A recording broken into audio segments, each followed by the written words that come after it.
I've made over 25,000 sales calls and turned a 12% meeting rate into a 55% plus meeting rate with these strategies. So here are my tips to help you increase your approaching conversion. This is not retail sales, and this is not for transactional sales. This is when you're approaching a client and trying to get recurring revenue and develop a relationship with the client where they will pick up your phone call if you reach out again after they've bought from you. All right, before we jump into exactly how to approach and get better at this to increase your conversion, talk about the mindset. Because if you're in sales, if you're an entrepreneur, you know that mindset's everything. And if you don't get this piece, the rest of the video doesn't matter. You've got to buy in that approaching is an art form. It's this process, this puzzle that you can eventually figure out. And the only reason you're maybe not great at it or don't have a high conversion rate right now is simply because you don't know how. It's a knowledge gap. And the secret to becoming a great approacher is to start thinking like your prospect. Get into their mind. What do they care about? What do they want? And how do they want to be treated? And you need to start tailoring your approach to your ideal prospect that you want to talk to. And if you don't know the answer to those questions, just ask. Ask your prospects. Ask them what they care about. You'll be surprised what they tell you, and you can improve your approach. So number one is body language. Whether you're phoning or you're in person, it's just as important that you smile, you have eye contact, that you're enthusiastic with your mannerisms, because you can tell the difference if I'm sitting like this and really lethargic and it doesn't sound like I'm interesting, that I'm worth your time. You can also tell if you're nervous, really don't know what you're talking about, and you're and that also doesn't sound like you're worth my time, versus someone being confident, smiling, and having energy through the phone. And your body language directly relates to tip number 2, which is your tone. Okay, if your tone isn't low and slow, you're doing it wrong. I mean, if you're talking way too fast, blah, blah, blah, blah, blah, your cadence is just way off and yada, yada. Again, or if you sound nervous or just really uninterested, or you're distracted, why would anyone want to spend time with you if they don't feel like they're your number one priority? If you're struggling with tone, just ask yourself, are you afraid of them hanging up? Are you afraid of a no? You've got to be comfortable with no's. No's are good. No's just get you closer to the yeses. It doesn't matter. Relax, slow down, because it's also the opposite of what they're expecting a salesperson to do, because bad salespeople talk as fast as humanly possible. They don't care about their prospect, which all comes through with your tone and your body language. All right, number 3, be funny, make money. Ask yourself, do you make your prospect chuckle every single approach in the first 5 seconds? If you don't, you need to figure out how to make people laugh and be different. I'll give you one tip of exactly how I train everybody on my team and all the clients is look somebody up before you call them and get their first, last name and their title, get a little bit of information. And when you call, is this the Joe Ignis? And because it's so different, they're engaged in 5 seconds. They're probably chuckling. You're like, oh, it is the Joe Ignis. And then you now have an open conversation. They're not going to hang up on you. And this leads into tip number 4, be different. What is every single prospect thinking you're going to do? Because there's so many bad salespeople out there just like hitting the numbers, going after it, not worrying about their conversion. And they're all just making these terrible mistakes where they're going too fast, they're doing whatever. So how can you be different with your prospect? You know, the Joe Ignis is one way. Making them smile, going slow is the opposite of what most salespeople do. And it makes you different, makes you intriguing, and it makes them feel like they're being respected. All right, number 5, be clear. Does your prospect understand the value for them within the first 10 seconds of your approach? If they're not getting that, you're not being clear and you're not being concise, and they don't understand why they should continue talking to you. So get the value, get to the point quicker after you've made them laugh and they understand the value. They're much more likely to talk to you more to learn more about exactly what you are doing. If you're somebody who enjoys this type of content, you would absolutely love our conference. It's called Best Year Yet Conference, and we have one every single year in January to help entrepreneurs and salespeople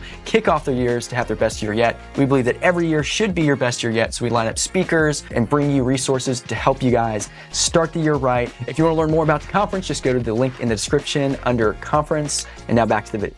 All right, so number 6, share past client successes. So ask yourself, like in every approach, are you mentioning other companies or individuals that the prospect would know to build credibility that what you do isn't some random thing out of the blue, sounds like a scam, and rather you're credible. You work with a lot of companies they've heard of or a lot of individuals they've heard of. So that way they're much more likely to book a meeting with you because your past success leads to your future success. And it takes extra time, but if you're going low and slow, you've made them laugh, they already understand the value, they're going to listen to that and be much more interested in what you're doing.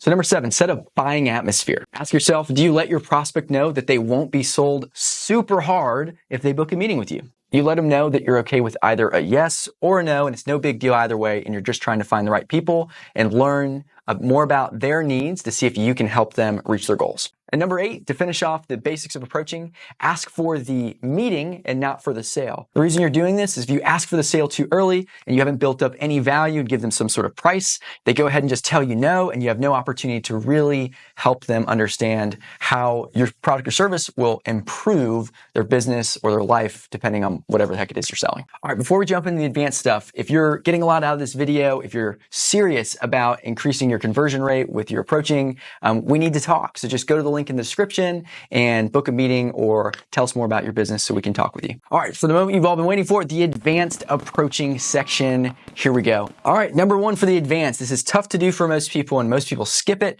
but it's going to increase your conversion rate by like 10, 20, 30%, is get pre-approach about your prospect. So slow down in your process of calling the next number, okay, and look them up. Add them on LinkedIn, look them up on Facebook. Find things that are relatable about their experience and talking points that aren't just, can I sell you as fast as possible? And figure out if they would know about any of your past clients. So when you call, you can mention the right past clients that you've worked with. You can ask them questions. You can talk about how you've been looking them up and appreciate their experience or their take on certain topics. Your approach can be 10 times more likely to get into a good conversation. And once you've built good rapport with people and you have trust, now you're just trying to figure out if they have a need. But if you have trust, they'll book a meeting. And at the meeting, you can figure out the need and actually close on really solid business. Don't treat the prospect like a number, but rather a person. All right, second advanced tip that most people don't do because it's uncomfortable and you have to get good at redirecting and being politely persistent, but you should always second approach. Let me give you a story. In Kanawha, Oklahoma, I'm 19 years old. I'm learning this approach thing, doing door-to-door sales, and I pull up, I'm training somebody to sell books door-to-door, and I pull up in this long driveway, and there's this really nice mom. We sold educational books, and she's watering her garden. And as I'm pulling up, I'm waving, and I used to honk the horn so that way they would know I was coming, wouldn't get startled, and I'd always laugh as I'm going up the driveway, so I get in a good mood. It's just so funny. And I went up, and I got out, and I ran over there and gave her a high five and started my approach. And the first approach, she's like, oh, I think my sister bought from you. I don't think we're interested. And what's happening in my brain from this puzzle is like, if your sister bought, you should be interested. That's confusing. Let me back up. And I did this thing called a second approach where you're just like, oh, no worries. I guess you haven't heard about me yet. Or, oh, cool. How do you know the sister? What'd she get? Just jogging the memory, trying to understand what's going on in her brain. So is it really a no? Or is it more of, based on what I see, it's a no. Turned out I went through a second, a third, a fourth approach, a fifth approach, sort of laughing with her. We're having a good time. It's no pressure. It's no big deal. And it turns out her kids are in middle school and her sister has little kids and they bought little kid product or service. So I pivoted. I was like, oh, well, you have middle schoolers. You're more like these people. And I showed her some different past clients. And then she sat down with me and 15 minutes, she bought a $900 package. And it was awesome. And that's why you always second approach, because you don't know what they're thinking. They might be making an assumption about a product or service that somebody else bought that maybe they heard of or whatever, or they've seen something online about your company and they don't really understand what you do. So the second approach helps you back up, say, oh, no worries. I completely understand why you'd think that. Let me back up. Again, my name is, and this is what we're doing based on your situation, because you guys have more like this situation. And that person can connect the dots and say, oh, right. Yeah, I'm more like that. That does sound interesting. And you can get the meeting. The big point, don't give up on the first no. Just understand that they're confused and they're making some assumptions. Try to understand those assumptions and give them more information to see if you can actually get a meeting with the person. Okay, but last but not least, for advanced tip number 3 is follow up consistently. Ask yourself, do you actually believe that if you follow up with someone that they will convert? Okay. One of the biggest clients we've ever converted at Knowledge Gap Company to this day was through 6 months of follow-up after we booked a meeting. And it basically was slow email traffic. And after 6 months, we moved forward and now they're our largest client. And so when you approach people, don't just approach them one time, on the phone or do that second approach when you're actually talking. Continue to approach, continue to push forward, especially if you believe you can help them and there was interest in the initial meeting. And just remember, approaching is an art. right? It's a puzzle. You have to believe that you can get your conversion to be much higher. You can't just say, well, it's the leads I'm getting. You can't just say, oh, it's the data. I don't have access to this. It's like you have to open up your mind to figuring out a better way to approach if you want your conversion to increase. Otherwise, everything on this video doesn't matter. So change your mindset. Know that your conversion can get better if you can develop the right resources and change the way that you approach people to think about what they care about and help them understand the value faster. If you enjoyed this video, guys, like and subscribe. I make these videos every single week on tips to grow your business, increase your sales, conversion, revenue, all that kind of stuff. So appreciate you watching the video. Please comment with your thoughts below.